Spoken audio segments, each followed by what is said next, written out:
신약성경 로마서 12장 2절을 이제 봉독합니다. 하나님의 말씀을 경청하십시오. 여러분은 이 시대의 풍조를 본받지 말고 마음을 새롭게 함으로 변화를 받아서 하나님의 선하시고 기뻐하시고 완전하신 뜻이 무엇인지를 분별하도록 하십시오. 아멘. 하나님께서 이 말씀을 통하여 우리에게 은혜해 주시기를 원합니다. 2주 전인 6월 7일 주일 설교에서 왜 복음이 일상에 대해 말해주지 않는가 하는 질문을 던져보았습니다. 그리고 그것은 우리가 성경에 담긴 복음을 온전히 이해하지 못한 데서 오는 오해라고 말씀드렸습니다. 성경에 담겨있는 온전한 복음은 하나님 나라의 복음, 하나님의 주 되심의 복음이고 십자가의 속죄는 그 하나님 나라의 복음을 구성하는 중요한 한 부분입니다. 이렇게 하나님 나라의 복음을 온전히 이해하고 나면 복음과 일상의 괴리는 더 이상 존재할 수 없다는 것을 지난번 설교를 통해 함께 확인했습니다. 오늘도 복음과 일상이라는 주제를 이어보고자 합니다. 일상, 조금 더 정확히 표현하자면 일상생활, 일상적인 삶, 영어로는 everyday life라 할 수 있겠는데요. 이 일상을 어떻게 복음화할 것이냐, 일상을 어떻게 복음화할 것이냐, 이것이 오늘 설교의 중심 질문입니다.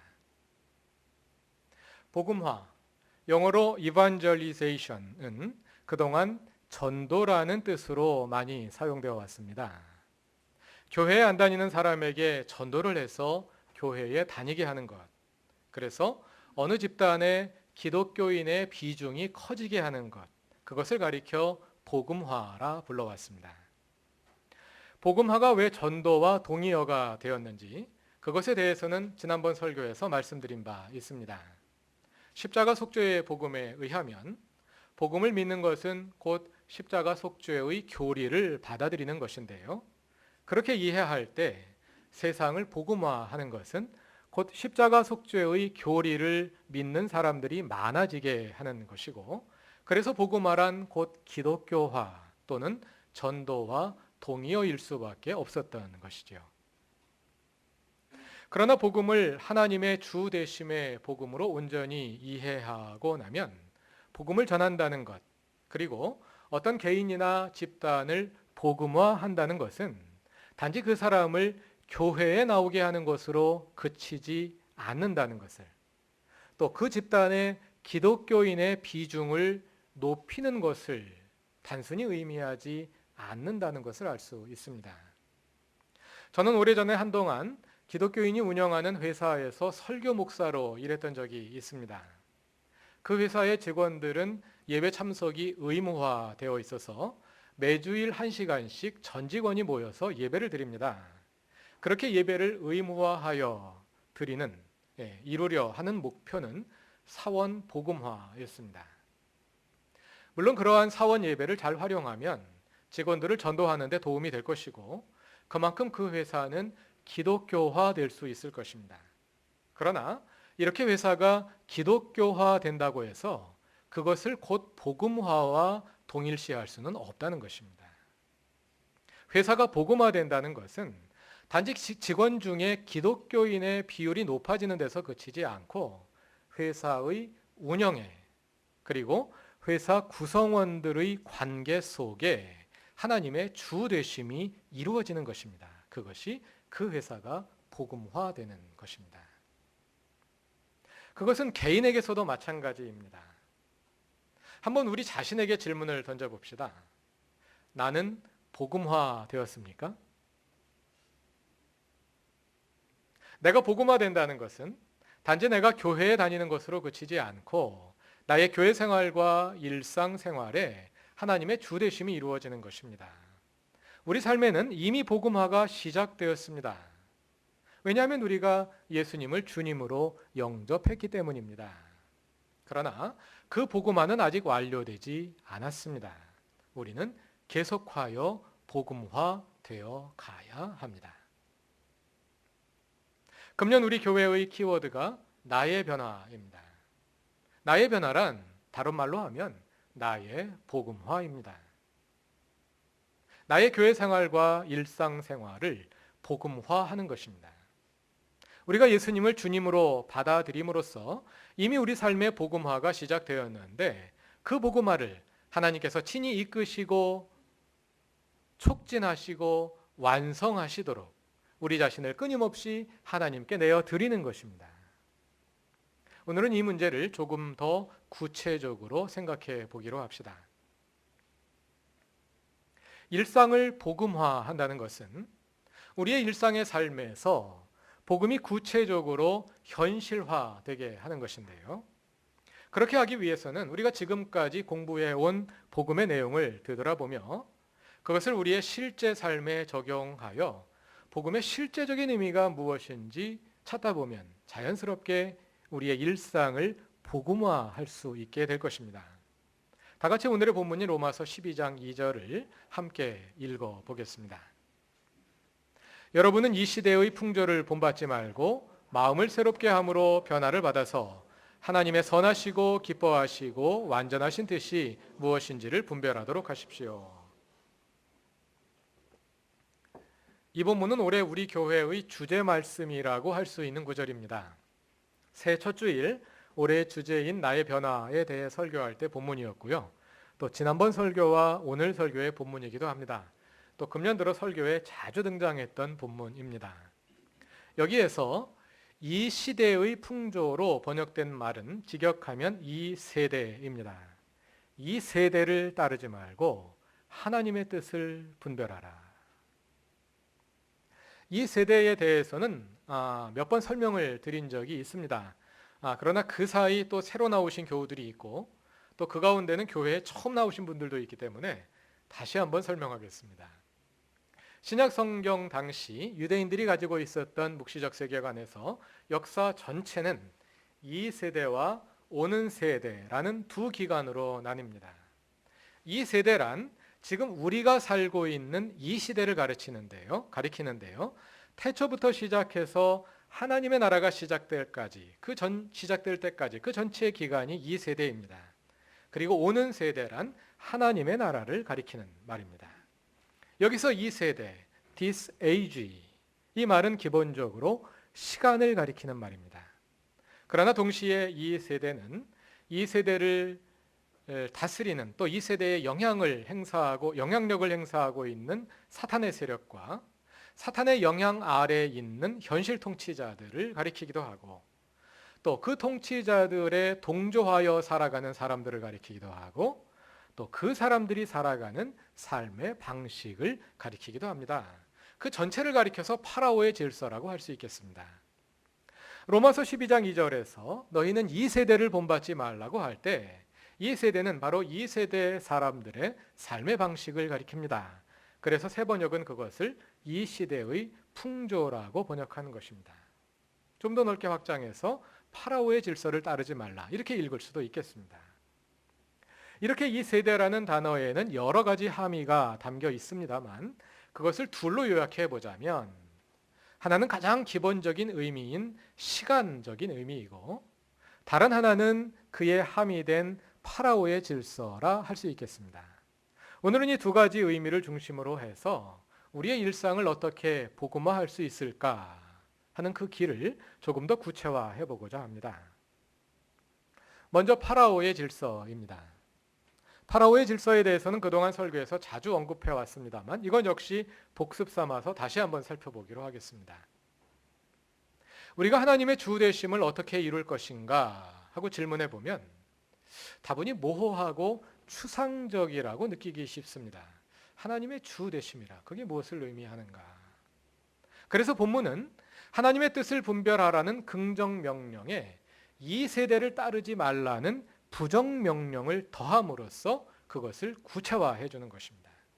하나님의 주 되심을 이루라. 그러면 모호할 수 있지만 파라오의 질서를 따르지 말라. 그러면 훨씬 더 명확하게 다가오게 되지요.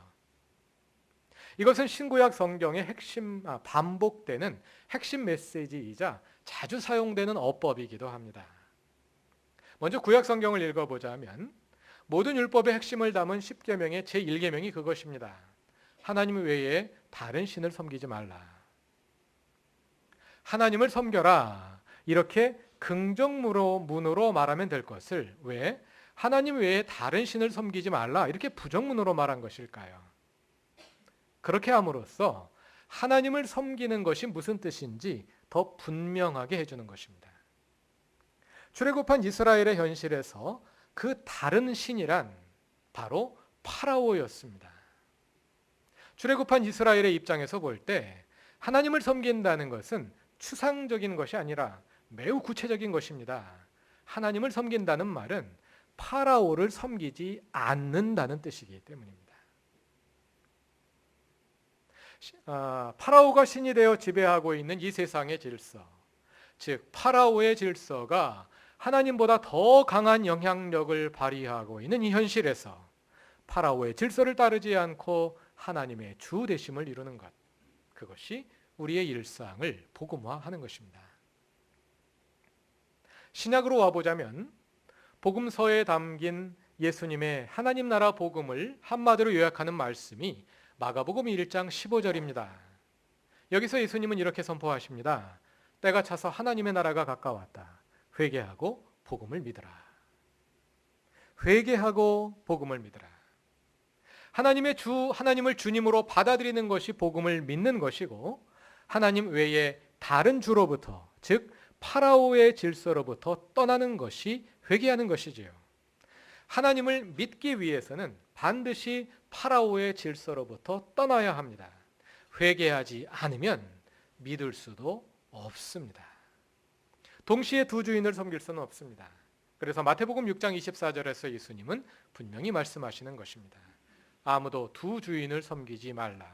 너희는 하나님과 재물을 아울러 섬길 수 없다. 여기에 나오는 재물은 단지 우리가 소유하고 사용하는 재물이 아니라 우리의 숭배의 대상이 되어 있는 그 재물, 바로 파라오의 질서를 가리키는 것이라고 말씀드렸습니다. 다시 오늘의 본문인 로마서 12장 2절로 돌아와 봅시다. 본문에 두 개의 동사가 사용되었는데요. 물론 두 개 이상이 사용되었습니다. 요약하고 나면은요. 이 세대를 따르지 말고 하나님의 뜻을 분별하라. 따르다, 본받다 하는 것으로 번역된 동사 하나와 분별하다, 이 두 개의 동사가 사용되었습니다. 앞에 이 세대를 따르지 말라, 여기는 따르다는 동사가 사용되었고, 하나님의 뜻을 분별하라, 여기는 분별하라는 동사가 사용되었는데, 이 두 동사가 양쪽에 다 적용된다고 말할 수 있겠습니다. 다시 말해서 이 말씀은 이 세대를 따르지 말고 하나님의 뜻을 따르라, 이렇게 바꾸어서 읽을 수도 있겠고요. 그러기 위해서는 하나님의 뜻을 잘 분별할 뿐 아니라 이 세대를 잘 분별해야 한다 하는 뜻으로 읽을 수도 있겠습니다. 파라오의 질서를 따르지 않기 위해서 우리는 파라오의 질서를 분별해야 합니다. 분별하기 위해서는 우리의 의식이 깨어 있어야 합니다. 우리의 신앙적 지성과 신앙적 감수성이 깨어 있어서 파라오의 질서가 때로는 현실의 절박함이라는 이름으로, 때로는 우리의 게으름을 타고, 또 때로는 하나님으로 둔갑하여 우리에게 파고들고 우리를 지배하는 것을 식별해내고 이에 저항해야 합니다. 그런데 파라오의 질서는 사회 구조적인 세력이면서 동시에 우리 안에 죄와 육체의 욕망으로 내면화되어 있기도 하기 때문에 이것을 분별하기 위해서는 사회적이고 개인적인 또는 영적인 차원 양면에서 진지한 숙고가 계속되어야 합니다. 이 점에 대해서는 다음 설교에서 더 생각을 발전시켜 보고자 합니다. 너희는 이 세대를 따르지 말라. 본문에 나오는 이 세대라는 말에는 이렇게 파라오의 질서라는 함의가 담겨 있습니다만, 그 기본적인 의미는 시간적인 의미라고 말씀드렸습니다. 이렇게 시간적인 의미를 고려할 때 하나님의 주 되심의 삶을 사는 것은 시간과도 관련된 문제라는 것을 알 수 있습니다. 이번에는 하나님의 주 되심이 가지는 시간적인 차원에 대해서 함께 생각해 보기로 합시다. 신약성서 헬라어에는 시간을 가리키는 단어가 여러 개 있는데요. 그 가운데 크로노스와 카이로스라는 두 단어가 서로 대조적으로 사용됩니다. 크로노스는 우리가 일반적으로 사용하는 1시간, 2시간 측정할 수 있는 양적인 시간을 가리킵니다. 반면에 카이로스는 어떤 특별한 사건이 일어나는 때, 그래서 질적으로 다른 시간입니다. 이 두 종류의 시간을 신학적으로 확장해 보자면 크로노스란 우리가 일상적으로 경험하며 사는 시간, 즉 인간의 시간을 가리키고, 카이로스란 인간의 역사에 하나님이 개입하심으로 일어나는 질적으로 다른 때, 즉 하나님의 시간을 가리키는 것으로 의미를 부여할 수 있습니다. 카이로스와 크로노스 발음이 비슷해서 헷갈리죠. 나중에 생각해 보면 뭐가 뭔지 잘 헷갈리죠. 그래서 하나님의 카이로스와 인간의 크로노스, 이렇게 기억하시면 되겠습니다. 하나님의 카이로스와 인간의 크로노스, 하카 잉크. 원래 이 암기는 유치하게 해야지 잘 되더라고요. 다 같이 한번 따라해 보겠습니다. 하나님의 카이로스, 인간의 크로노스, 하카 잉크. 그렇게 외우시면 되겠습니다. 여기에서 크로노스는 정확한 발음은 크가 아니라 크로노스입니다. 하카 잉크 이렇게 외우시면 되겠습니다. 인간은 시간 속에 살지만 하나님은 시간을 초월해 계신 분입니다. 이렇게 인간과 하나님 사이에는 존재론적으로 분명한 간극이 있기 때문에 원칙적으로 우리는 하나님을 알 수도 없고 경험할 수도 없습니다. 우리는 시간 안에 갇혀 있고 하나님은 시간을 초월해 계시기 때문입니다. 그러나 때때로 시간을 초월해 계신 하나님이 인간의 시간 속으로 뚫고 들어오셔서 우리를 만나시는 그러한 때가 있습니다. 그렇게 시간 속으로 파고 들어오신 하나님을 만날 때 그 시간은 질적으로 전혀 다른 시간으로 바뀌어 버립니다. 그 시간이 바로 카이로스입니다. 하나님의 주되심은 바로 이 카이로스를 통해 이루어집니다. 이 카이로스를 통해 우리의 삶 속에서 하나님의 주되심이 진전되어 갑니다. 그렇게 우리 삶에 카이로스가 계속될 때 하나님의 주되심도 우리 가운데 확장되어 갑니다. 오늘 우리는 주일 오전 11시라는 크로노스에 함께 모여 예배를 드리고 있습니다. 이 시간은 우리의 그저 어제 11시와 같은 1시간, 어제 1시간과 별을 따를 것이 없는 크로노스로 머물 수도 있습니다. 그러나 이 시간에 우리가 어떤 경험을 하느냐에 따라서 이 1시간은 어제의 1시간과 질적으로 전혀 다른 카이로스가 될 수 있습니다. 죄송합니다. 기침만 했고 열은 나지 않았습니다.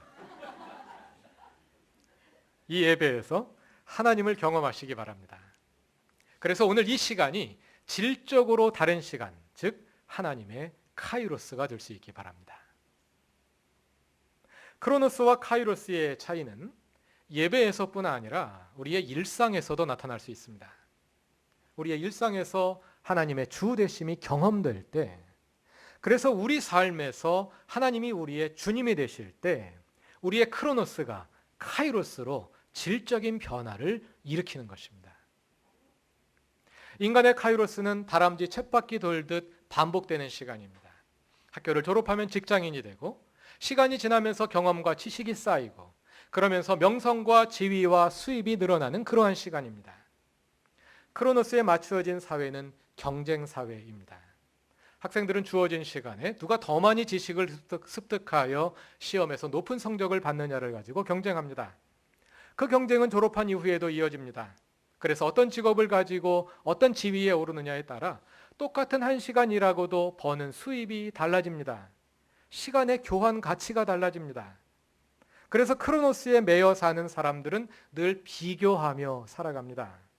그리고 그러한 비교에 따른 성취와 실패에 따라 인생이 행복해지기도 하고 불행해지기도 합니다. 동일한 크로노스에 사는 사람들 가운데서도 어떤 사람들은 미래를 바라보며 미래지향적으로 살아가고, 어떤 사람들은 과거를 바라보며 과거지향적으로 살아갑니다. 세상의 지혜는 우리에게 미래지향적으로 살아가라고 권합니다. 맞습니다. 과거를 동경하며 과거만 바라보며 보고 사는 삶이 행복하기는 어렵습니다. 그러나 미래를 내다보며 사는 사람에게는 희망이 있습니다.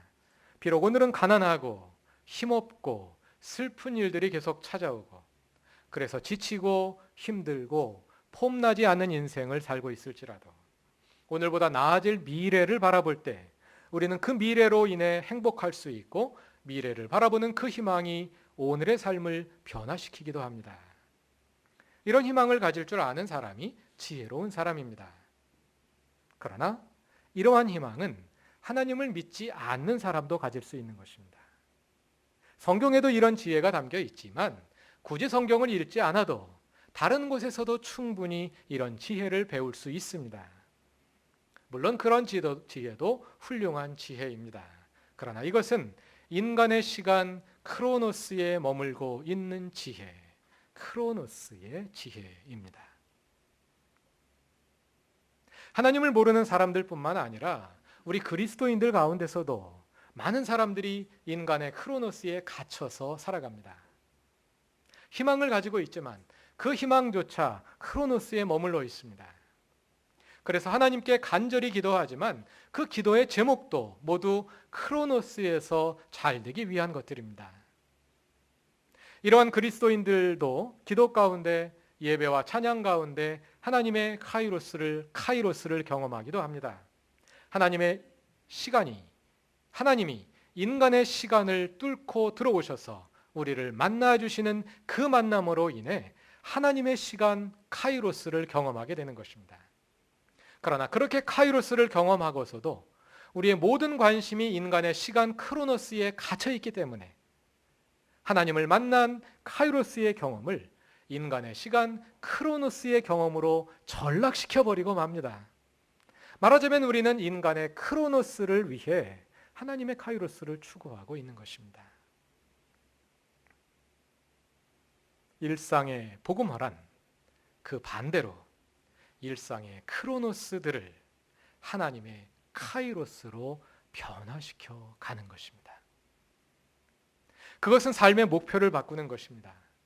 우리의 목표가 단순히 크로노스에서 잘 되는 데 있지 않습니다. 비록 우리가 인간의 크로노스에서 살아가지만 우리가 그 속에서 끊임없이 하나님을 경험할 때 크로노스가 카이로스로 변화되어 갑니다.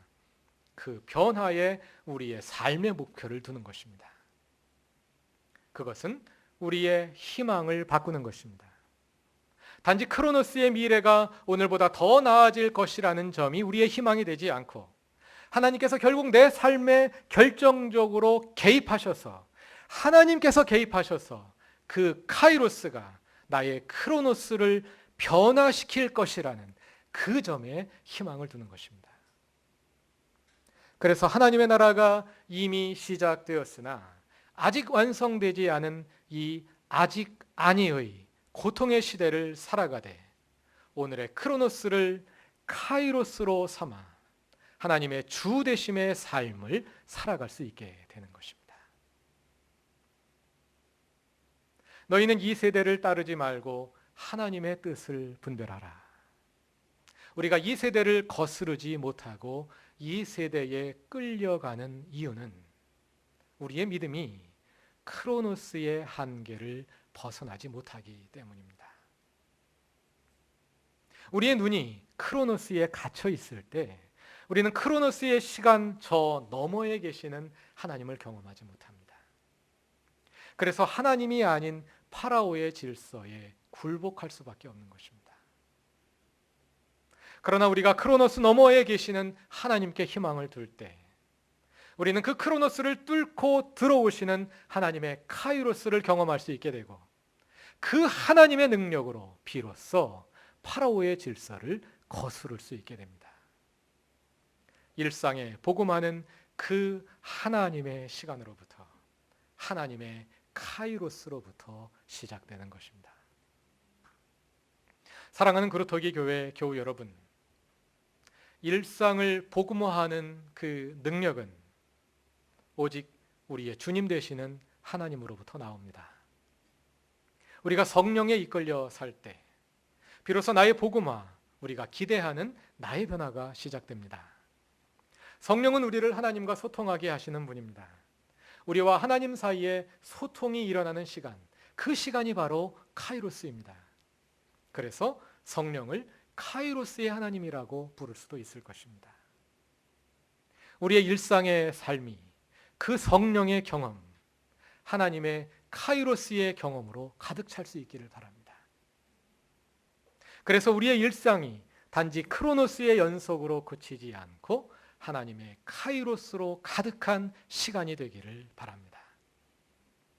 일상을 복음화하여 참된 그리스도인으로 날로 성숙해 가기를 원하는 그루터기 교회 모든 교우들의 길에 하나님의 카이로스의 은혜가 충만하기를 바랍니다.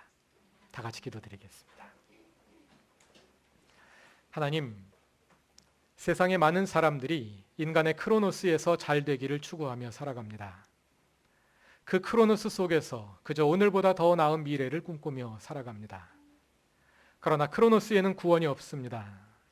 우리가 성령을 통하여 하나님을 경험하며 그래서 인간의 크로노스가 하나님의 카이로스로 질적 변화를 이룰 때 거기에 하나님의 주 되심이 이루어지고 거기에 비로소 구원이 있습니다. 교회에서뿐 아니라 일상에서도 우리의 주님이 되시는 하나님, 오직 하나님을 주님으로 섬기며 우리를 둘러싼 파라오의 질서와 싸워 나가게 하옵소서. 크로노스의 시간에 갇히지 않고 우리의 눈을 들어 하나님을 바라보게 하옵소서. 하나님의 카이로스로 가득한 우리의 일상이 되게 하옵소서. 그 카이로스가 우리의 일상을 질적으로 변화시켜 하나님이 주님 되시는 삶으로 복음화 되게 하옵소서. 예수님의 이름으로 기도드립니다. 아멘.